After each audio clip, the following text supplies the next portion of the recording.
აქციის მონაწილეები, გავაახლეთ ავტოპარკი, შევიძინეთ ახალი მანქანები, შევგვირდნენ რომ ტენდერი არ შეგვეხებოდა, რადგანაც ჩვენ გზავრთა გადაყვანა იყო უკვე კომფორტული 2005 წლიანი და მეტი ზემოთ ევროპული სპრინტერები შევიძინეთ ბანკის ვალების ფასად და აღმოჩნდა რომ ორ თვეში ჩაგვიტარეს კონკურსი, ჩემო კარგო. კონკურსი და ეს კონკურსი გაამართლეს გათვლილია ერთ მონოპოლისტურ კომპანიაზე. რომელიც ვისიც არის თბილისში ყვითელი მანქანები, იგივე შემოდის რუსთავში და რუსთავს სხვა შემოსავალი არ აქვს გარდა ამ მანქანების. ეს იყო ჩვენი საარსებო მინიმუმი და დღეს ვრჩებით საერთოდ ღია ცის ქვეშ.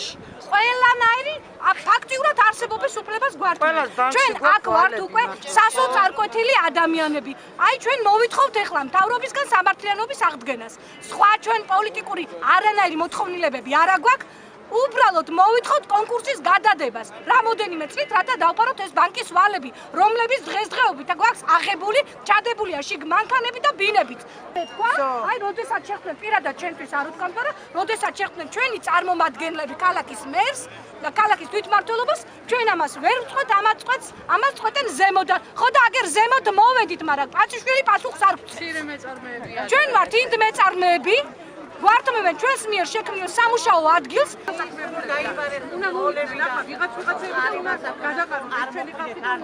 ვისა ჩვენო გადაგიდებთ ამ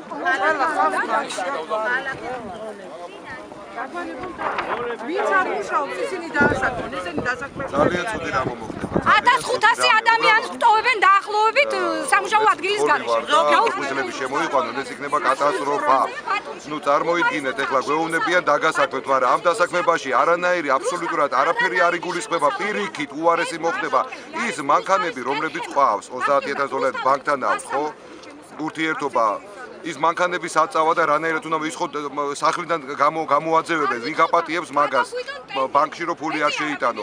ეგ ერთი მანქანაზე უნდა დაჯდე, რითი უნდა დაგაკმაყოფილონ, რაღაც 10 ლარი მოგცენ ისიც, მით უმეტეს გაიკითხო ყვითელი მარშრუტკის მძღოლები ქალაქში, რა დღეში არიან ვალები, ზეთის გამოსაცვლელი იმას ასხავენ, ზეთსაც ვერ ასხავენ ნორმალურად და არა აქვს საშუალება და ისე არიან და აი რანაირად, მით უმეტეს და მიუხედავად იმისა, რომ ერთ მანქანაზე არის 2 მძღოლი და 3 ოჯახი და რავი ჩამოკიდებული და იმის უკან რამდენი ოჯახი და აი რანაირად ეს რა უნდა იყოს მაგათი მხრიდან ეს არის ფაქტიურად მოკლა და რავი დაგასამარო რა მაგით თავი გაგვანებულ ხო დასაქმებულები ვარ თავი გაგვანებულ არაფერი არ გვინდა მაგათ დასაქმება აი რა აზრი აქვს უბრალოდ მაგათ დასაქმებას ეს იყო ბოლო ზომა თორე რუსთავში ერთი თვეა ხალხი შიმშილობს კაციშვილი ეგ არ გავყარებია მთავრობიდან და არ დაინტერესებულა რომ რატო ხართ ესე დღეში ხო ჩვენი მოთხოვნები არის სამართლიანიც, კანონიერიც და კაციშვილი პატრონი არ არის. ბოლო ეს იყო ბოლო ზომა, ჩამოვედით დღეს და აღარ წავალთ აქედან.